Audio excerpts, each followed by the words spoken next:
The beginning of the end. The world changed forever on a seemingly ordinary day.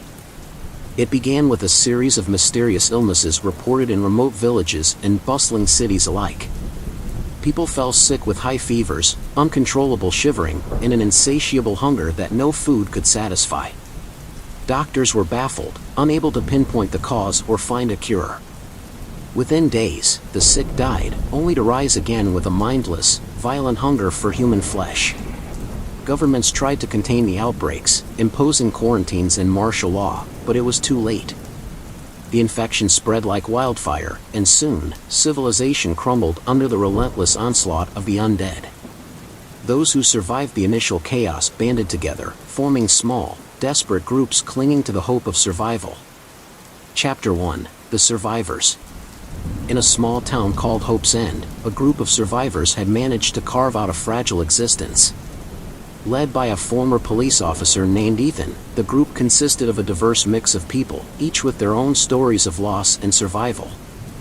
Among them were Sarah, a resourceful nurse, Marcus, a skilled mechanic, and Lily, a teenager wise beyond her years. Ethan's group had fortified an old high school, turning it into a makeshift fortress. They had enough food and supplies to last a few months, but they knew they couldn't stay hidden forever. The undead were relentless, and the living were just as dangerous. Chapter 2: The Horde. One night, as the survivors sat around a dimly lit fire in the high school's gymnasium, they heard the distant moan of a large horde. The sound grew louder, a chilling reminder that the undead were always close. Ethan ordered everyone to prepare for a potential breach, knowing that their barricades might not hold against such a massive onslaught. The next morning, the horde arrived. Hundreds of zombies, their decayed faces twisted in eternal hunger, pressed against the school's fences and walls. The survivors fought bravely, using everything from makeshift weapons to scavenged firearms. Despite their efforts, the horde broke through the outer defenses, and chaos erupted within the fortress. Chapter 3: The Escape. Realizing they could no longer defend the high school, Ethan made the difficult decision to lead the group out of Hope's End. They gathered what supplies they could carry and prepared to flee. As they made their way through the town's deserted streets, they encountered pockets of zombies and other desperate survivors. One such encounter nearly ended in tragedy. A group of armed scavengers, driven mad by fear and hunger, ambushed Ethan's group. A brutal fight ensued, resulting in the loss of several members and leaving the survivors shaken and demoralized. But they pressed on, knowing they had no other choice. Chapter 4: The Search for Sanctuary. Ethan's group traveled for days, avoiding hordes and scavengers alike. They heard rumors of a safe haven, a place called Sanctuary, where survivors had built a thriving community protected from the undead. The journey was perilous, filled with constant danger and heart-wrenching losses. Along the way, they encountered signs of hope and despair. They found small pockets of humanity, families hiding in basements, lone survivors eking out a living in abandoned buildings. But they also saw the devastation wrought by the zombie apocalypse, cities reduced to ruins, streets filled with decaying bodies, and the ever-present threat of the undead. Chapter 5: The Betrayal. As they neared the supposed location of Sanctuary, the group's unity began to fray. The constant fear and pressure took their toll, leading to arguments and mistrust. Tensions reached a boiling point when they discovered that one of their own, a man named Carl, had been bitten and was hiding his infection. When the truth came out, panic and chaos ensued. Carl's transformation was swift and violent, resulting in more deaths and leaving the survivors even more fractured. Ethan struggled to keep the group together, but the betrayal had sown deep seeds of mistrust. Chapter 6: The Lost Hope. Sanctuary, as it turned out, was nothing more than a mirage. When the group finally arrived, they found a once thriving community reduced to ashes and corpses. The walls that had once protected Sanctuary now lay in ruins, and the undead roamed freely within its confines. Despair settled over the survivors like a heavy fog. Their last hope had been shattered, and they were left with nothing but the relentless fight for survival. Ethan, who had always been their pillar of strength, found himself questioning his own resolve. Chapter 7: The Final Stand. With nowhere else to go, the survivors decided to make their last stand in the ruins of Sanctuary. They fortified what remained of the walls and prepared for the inevitable onslaught of the undead. Ethan and Sarah worked tirelessly to reinforce their defenses, while Marcus rigged up traps and fortifications. The final battle came on a cold, moonless night. The undead, drawn by the scent of the living, converged on Sanctuary in a relentless tide. The survivors fought with every ounce of strength they had left, knowing this was their last stand. The night was filled with the sounds of gunfire, screams, and the horrifying moans of the undead. Chapter 8: The Sacrifice. As the battle raged on, it became clear that their defenses wouldn't hold. Ethan made the painful decision to buy the others time to escape. He and a few volunteers led the largest group of zombies away from the main compound, sacrificing themselves so that the others might have a chance.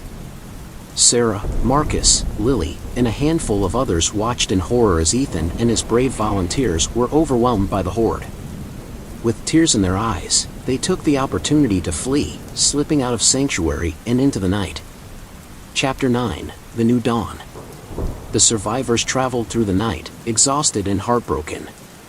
They had lost so much, but the will to live burned fiercely within them. As dawn broke, they found themselves on the outskirts of a small, untouched valley. The sun rose, casting a warm, golden light over the landscape, a stark contrast to the horrors they had faced. They decided to make the valley their new home, hoping to rebuild and find some semblance of peace. They knew the world was still filled with danger, but they had learned the true meaning of resilience and hope. Chapter 10: Rebuilding Trust. Settling in the valley wasn't easy. The survivors were haunted by memories of past betrayals and losses. Trust was a scarce commodity. They began constructing basic shelters and rationing their dwindling supplies. Sarah, with her medical expertise, took on the role of healer and counselor, helping to mend both physical and emotional wounds. Marcus and Lily scouted the surrounding areas for resources, ever wary of lurking zombies or hostile survivors. Their forays often yielded little, but their bond grew stronger as they faced danger together. Marcus, who had been a mechanic before the apocalypse, started repairing an old water pump they discovered in an abandoned farmhouse, providing a much-needed source of clean water. Chapter 11: Echoes of the Past. One day, while searching for food, Marcus and Lily stumbled upon a decrepit farmhouse. Inside, they found a diary detailing the first days of the outbreak. The entries spoke of a family's desperate attempts to survive, culminating in a harrowing final entry where the father had to kill his infected wife and children. Reading the diary left Marcus and Lily deeply shaken. They brought it back to the valley, where the group read it together. The story served as a grim reminder of the horrors they faced and the thin line between hope and despair. But it also reinforced their determination to honor the memory of those who didn't survive. Chapter 12: A New Threat. As the group settled into a routine, they noticed signs of another presence in the valley. Fires seen in the distance, faint sounds of machinery at night, and the feeling of being watched. Fearing another encounter with hostile survivors, they fortified their camp and set up nightly watches. Their fears were confirmed when they captured a scout from a nearby group. He revealed that a band of marauders had taken over an old military bunker in the valley. This group was well armed and ruthless, taking what they wanted from anyone they encountered. The scout, a young man named Jake, begged for asylum, claiming he wanted no part in the marauders' violent ways. Chapter 13: The Plan. Jake provided valuable information about the marauders, their numbers, their routines, and their leader, a brutal man named Cain. The survivors knew they couldn't coexist in the valley with such a threat. They devised a plan to infiltrate the bunker, using Jake's knowledge to their advantage. The plan was risky and required meticulous coordination. They spent weeks preparing, making weapons, and training. Sarah tended to their morale, while Marcus and Lily crafted makeshift bombs and traps. Every member of the group had a role to play. Chapter 14: The Infiltration. Under the cover of night, the survivors approached the bunker. Jake led the way, guiding them through hidden paths to avoid detection. They silently took out the guards at the entrance, using knives and makeshift silencers on their guns. Inside, the bunker was a labyrinth of corridors and rooms. They moved swiftly and quietly, disabling security systems and planting explosives. They reached the main control room, where they confronted Kane and his lieutenants. A fierce battle ensued, but the survivors, fueled by desperation and determination, gained the upper hand. Chapter 15, The Final Showdown. Kane was a formidable opponent, but he underestimated the resolve of Ethan's group. As the explosives they planted began to detonate, chaos erupted in the bunker. The Marauders were disoriented and disorganized, making it easier for the survivors to take them down. In a final confrontation, Marcus and Lily faced off against Kane. The fight was brutal and intense, but they managed to overpower him. With Kane defeated and the bunker in ruins, the remaining Marauders fled into the night, leaving the valley to the survivors. Chapter 16, Building a Future. With the Marauders gone, the survivors set about rebuilding their lives with renewed hope. They salvaged supplies from the bunker and used the materials to improve their shelters and fortifications. They planted crops, established a reliable water supply, and started to create a semblance of normalcy. Sarah continued her role as the group's healer and counselor, helping to mend the psychological scars left by their ordeal. Marcus and Lily, now inseparable, led efforts to scout and expand their new home. They even began planning for the future, talking about raising a family in the valley. Chapter 17, A New Community. Over time, the survivors' community grew.